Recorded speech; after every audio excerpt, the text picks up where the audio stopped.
എന്നെ ഒന്ന് കെട്ടിയിടൂടാ മനോജ്. മുറുക്കി കെട്ട ഇങ്ങനെ കെട്ടുക. ഇപ്പൊ ഒന്നുകൂടെ മുറുക്ക്, ഒന്നുകൂടെ മുറുക്ക്. ആയിട്ട് മുറുക്കോ. പരമാവധി മുറുക്ക്, പരമാവധി മുറുക്കിക്കോളോ. പരമാവധി മുറുക്കണം. മുറുക്കിയത് പോരാ.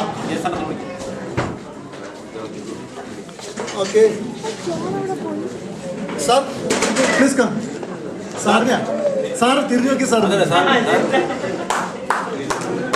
നമ്മള് സീനിയറായിട്ട് ആൾ വന്നിട്ട് ഈ കെട്ട് ടൈറ്റ് ആണോ അല്ലോ എന്നൊന്ന് പരീക്ഷിക്കണം. മനസ്സിലായില്ലേ? ഇവര് ഇത്രയല്ലേ ചെയ്തുള്ളൂ. ഓക്കെ, എല്ലാവരും മാജിക് മന്ത്രം ഏറ്റു പറയണം. പ്രാവശ്യം മന്ത്രം വേറെയാണ്. ഭൂമാ ഏറ്റു പറയൂ. ഭൂമ ഭൂമ എന്ന് പറയുമ്പോഴേക്കും ഞാൻ കെട്ടുവരിട്ട് പുറത്തേക്ക് ചാടുന്നതാണ്.